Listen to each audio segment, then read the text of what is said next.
You are listening to episode number 287 of Better Blood Sugars with Delane MD.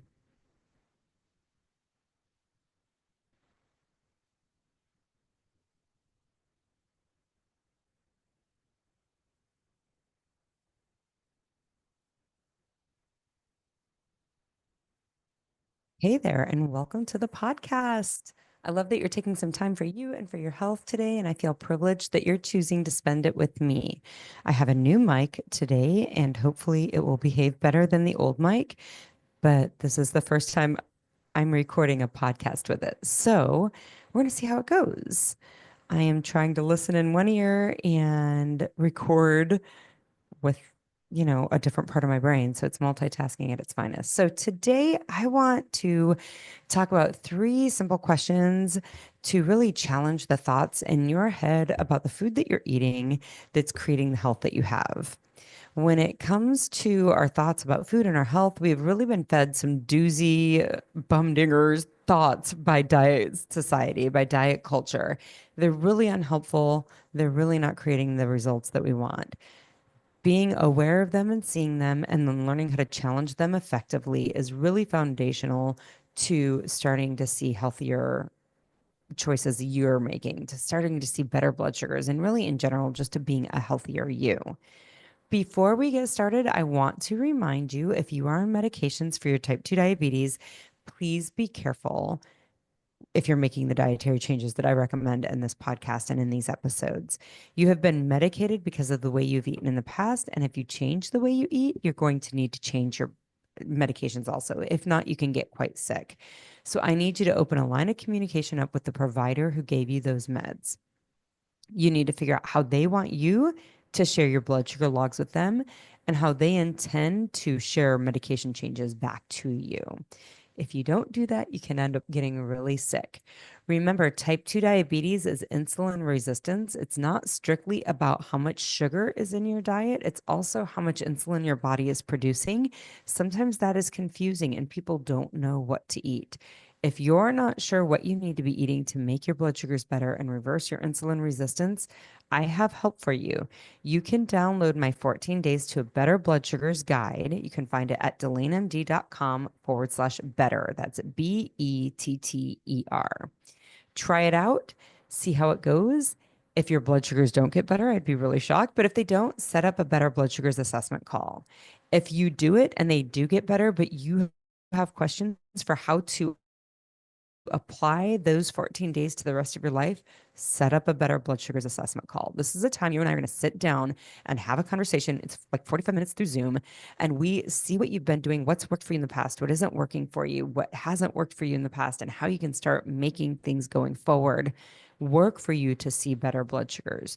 You can schedule that at calendly.com/DelaneMD/call. So I'm going to spell that. It's CALENDLY.com/DELANEMD/call. Calendly.com/DelaneMD/call. That's how you can get to my calendar and you can just schedule it. If for some reason you find something or you don't find anything that works for your schedule, just send me a message, delanemd.com. Sorry, Delane@delanemd.com, and I will get you on my calendar. Okay, so most diabetics find that it's really difficult to change the way that they eat. You probably know you need to make some changes. You understand that the diet you've been eating is really what's causing your diabetes. And you even probably understand the risks associated. You understand the consequences, the complications. You understand that you could take meds, but you probably have this idea that taking meds is not necessarily going to make you healthy. And what you want is health, not just better numbers.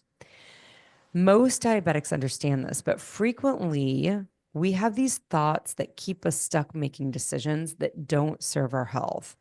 Thoughts like maybe we identify as a sweet addict, or maybe we feel that it's impossible to eat healthy anywhere in our current food environment. Like there's just bad stuff everywhere.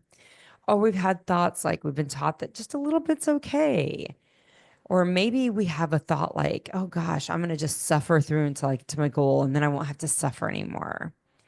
These stories and many others are what keep us stuck and struggling with this part of our health. This is why in the past we've struggled and not been able to create long-term changes.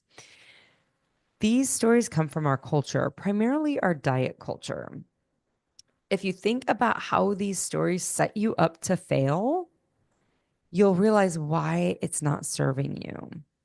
When we tell ourselves that we're an addict to something, we're relinquishing our control. We're placing that control of doing that behavior outside of us because we're an addict. If we believe that a little is okay, but every time we have a little, we're creating evidence that it's not, we're believing a lie that we're telling ourselves in order so that we can keep eating this food. When we identify the actions that are going to create the health that we so desperately want in our life, when we identify those as suffering, you are setting yourself up to fail.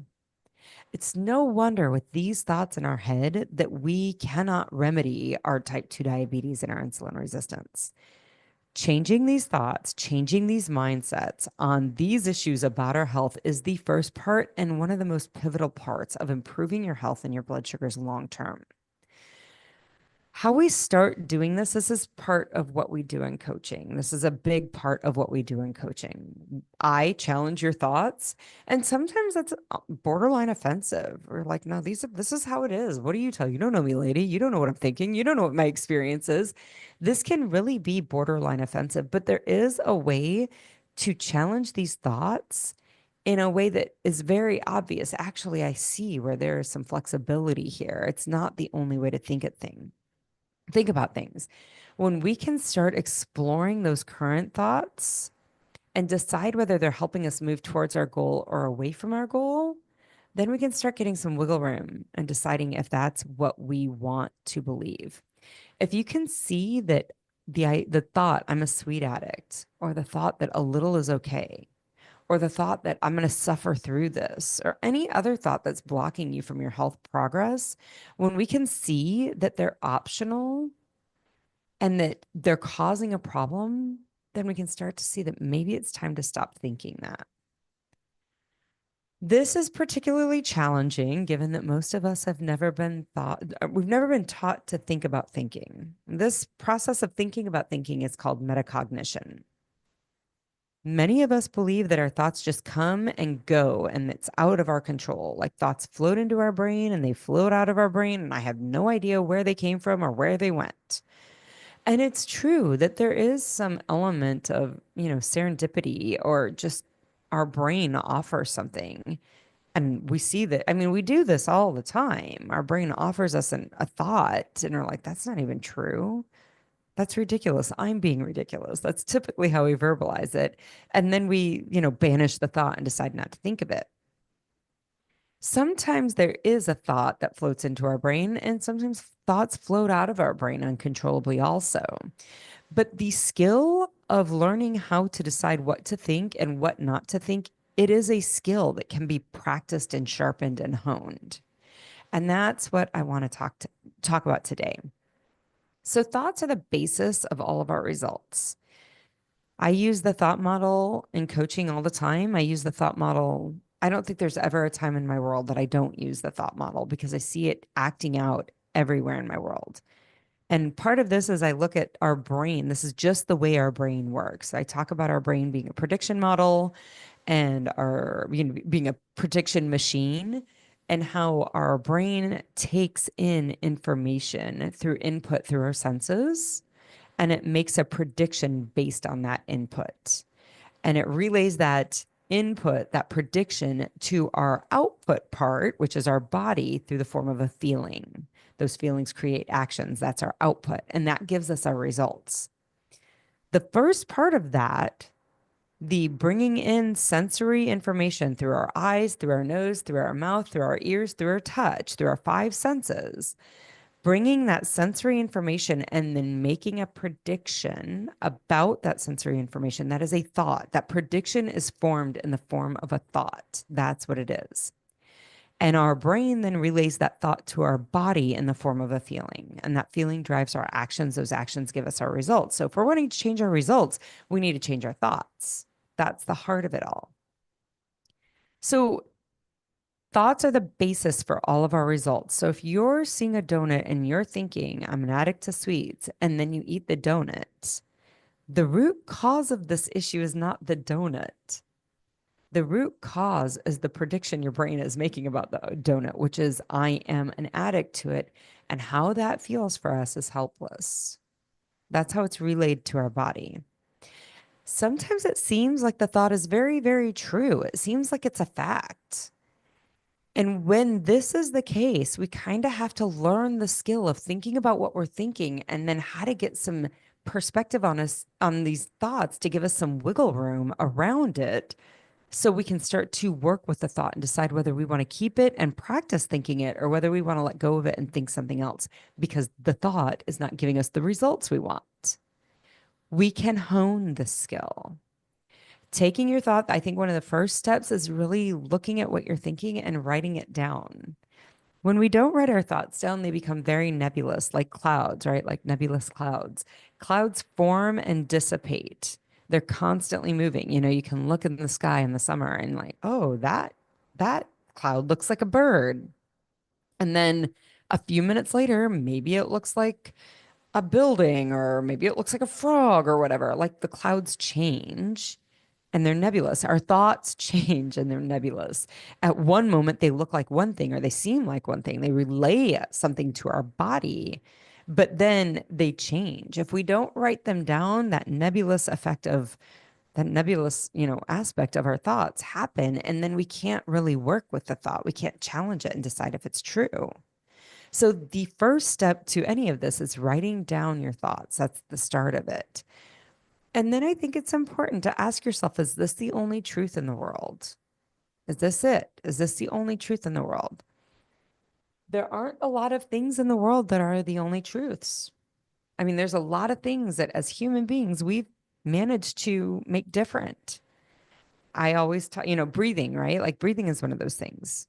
Like it seems like a truth, but humans have actually developed apparatuses to go underwater and breathe air even when we're underwater, right? So we don't need to be above or out of water to breathe air. We can do it underwater. We've developed tools to do that. But then there are things like the sun comes up in the east. And I've yet to find a place where that is not actually a truth. Most of the things that we think are not actually the only truth. Like they're more like the I have to breathe air above water. Nope, that's not true. Asking yourself if there is evidence out in the world that this may be different. I really think this is such a powerful question because it really blows your mind open to see what's possible for human beings. Most of our thoughts about our lives are true on a spectrum. There are other humans who have a similar but slightly different thought about almost identical experience. And still other humans have entirely different thoughts about the same experience. I mean, they could be entirely opposite thoughts from what we have about the same experience. I use cold weather. Like it's, I don't know, 38 degrees outside right now. And yes, since it's been 8 degrees most of the week, 38 does seem balmy and warm, right? But lots of people love 40-degree weather. They think it's great. It's everything wonderful. I don't. I don't think it's warm enough. It's the same exact experience, and our thoughts are entirely opposite about it. I also use gravity as a great example of this. Gravity is a force of nature, similar to like the sun rises in the east, right? It's a force of nature that every human being experiences. What goes up must come down. That's gravity. This has been proven by physics, and it's a force of nature that every human finds themselves under the effect of. We humans stay on the face of the earth because of gravity. It seems to affect all of us. This experience seems to be the same for all of the humans, unless you're on an airplane. And then, of course, you're not affected by gravity, you're flying. Even though this is a law of nature, it has some flexibility. Now, yes, I know that flight is achieved using gravity, right? It's using the law of gravity, this law of nature. I understand how flight is achieved, sort of. But either way, our human thought of we don't fly is not true. We do fly. We fly in airplanes. If your thought about food, about being a sweet addict or about food, being, impossible to eat healthy, or if you have a thought about eating healthy food being suffering, right? If that's what your thought is leading, if these thoughts are leading you to feel like it's impossible to change your health, or worse, leading you to continue down unhealthy habits, you have to ask yourself, is this the only truth? I think that's the place to start. Asking yourself, are there other human beings out there that do not struggle to avoid donuts? Do other human beings not have this struggle that I seem to find? When you find in your brain, like think in your brain right now, do you know a human being who's like, donuts aren't my thing? Don't struggle with them at all. When you find in your brain the humans that do not struggle to avoid donuts, then asking yourself, how do they do it? What's different about them? Why do they not struggle? Is it possible to not be quote unquote addicted to donuts? Or even is it possible to just feel like you're a sweet addict, but you don't struggle to not eat it? I mean, it's possible you can still identify as being an addict to sweets, but be like, yeah, I just don't do that though. In this moment, think of the difference between the feeling of the helplessness, right? As we're talking about this right now, think of the difference between the helplessness with the thought of, I'm a sweet addict and I have to eat the donut. The helplessness that's created with that, and then the curiosity and maybe even lightheartedness of, I don't have to be addicted to donuts.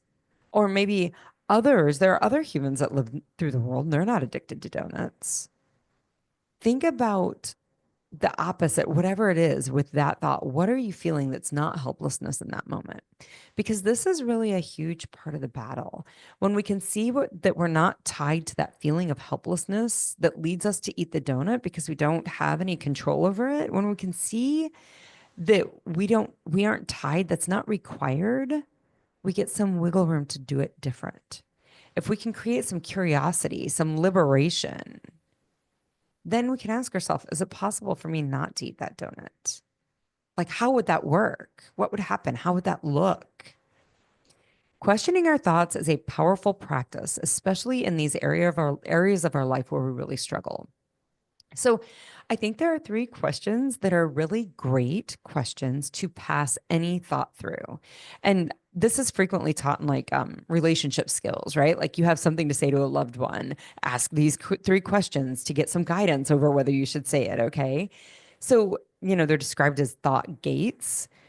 Passing your thoughts through these and seeing what answers you get. Sometimes you're going to get no's to all of them. Sometimes you're going to get yeses, but still decide to do the thing, okay? So I think that when there's a no, you might want to consider, is this, at least as far as your health goes and your thoughts associated with your health, if there is a no to these answers, to these questions, if your answer to these questions is no, you probably really need to question whether you're going to continue to think it or whether you want to find a different thought. Is it true? Is it necessary? Is it kind? So these are the 3 questions. Is it true? Is it necessary? Is it kind? Pass your thought through any of your thoughts through these gates. Doing that is one of the best ways to learn to challenge thoughts that aren't serving you. And that's really what you're looking for, a way to challenge these thoughts. So when you find yourself at an ice cream shop, I love ice cream. It's my favorite. I don't identify as an addict, but I will tell you I love it. And that seems very true to me.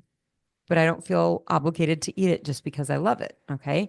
When I find myself at an ice cream shop with my kids, and I notice that every time I thought, man, I'm addicted to sweet things, ice cream is my Achilles heel, I have no control over it. And then I made the decision to eat the ice cream, even though my weight was not where I wanted and my blood sugars were not where I wanted them. I had to consider looking at this thought and deciding if I wanted to continue to think it. Do I want to continue to have this experience with my children every time I take them to an ice cream shop?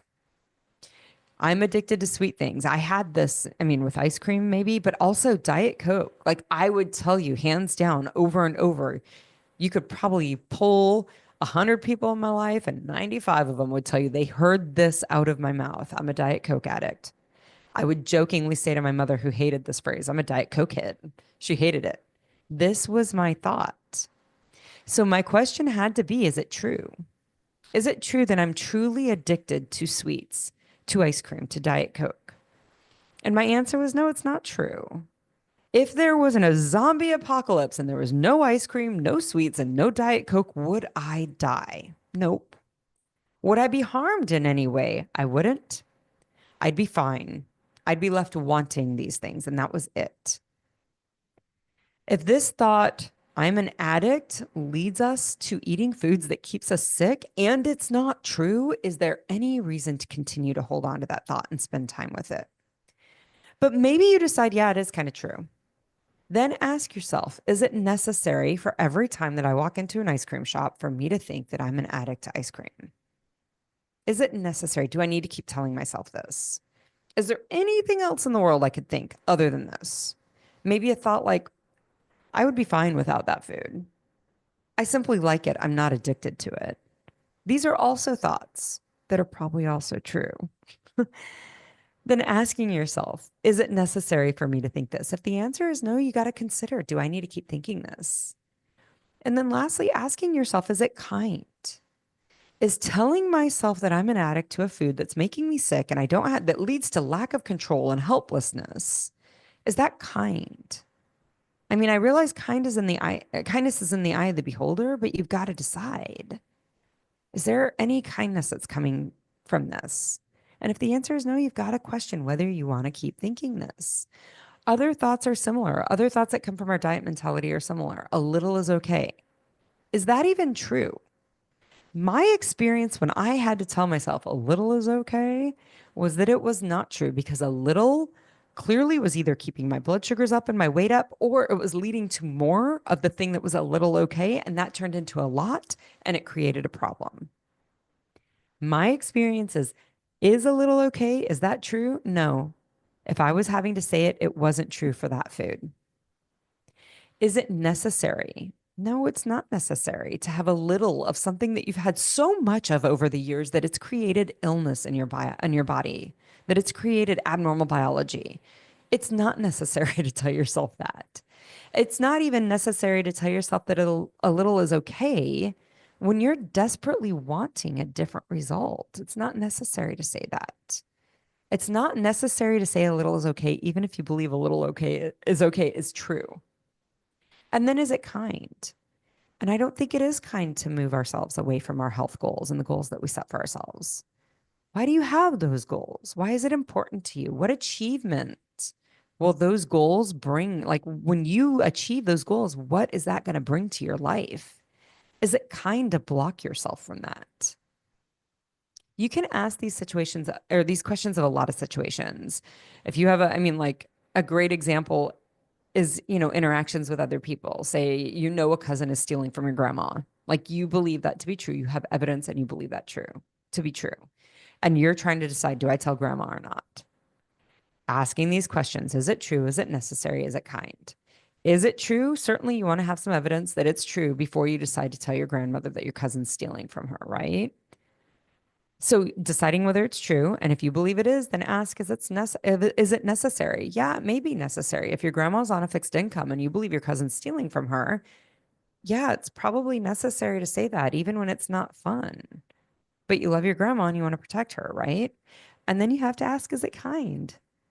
It's maybe kind to grandma, but it's not kind to your cousin, right? No matter how these questions are answered, they almost always guide and inform you on how to proceed in a situation. And that's where you get some shifting in your thoughts and those thoughts leading to behaviors.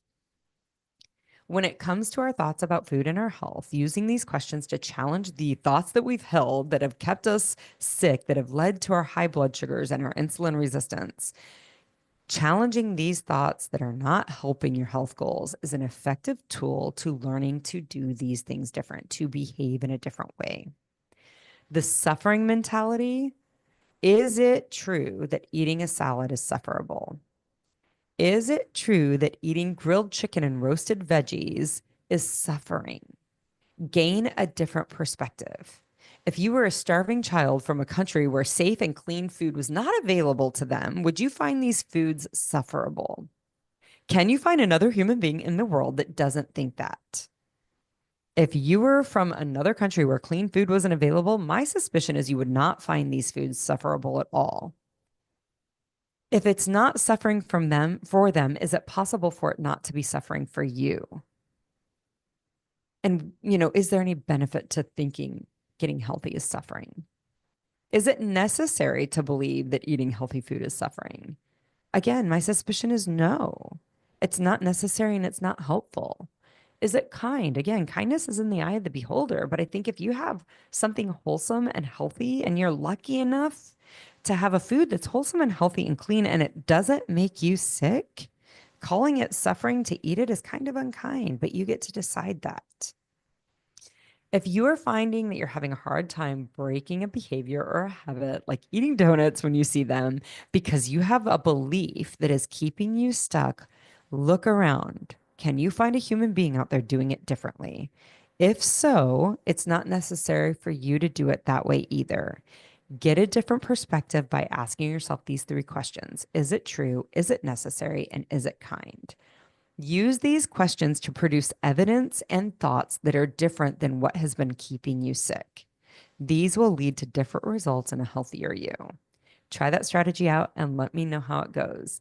As always, if you have any questions, don't hesitate to email me, Delane@DelaneMD.com. Lastly, I have an ask. If you're finding benefits from this podcast, if you're seeing results, leave a rating and a review on your podcast player. 9 out of 10 Americans are sick with insulin resistance. People need to hear that they do not have to be sick and tied to the healthcare system for the rest of their life. The more people who like and review this podcast, the more new people this podcast gets presented to. Please like it, please review it so others can hear this also. Until next week, when I will be back, keep listening, keep avoiding foods that are making you sick, and keep making the choices for your vitality.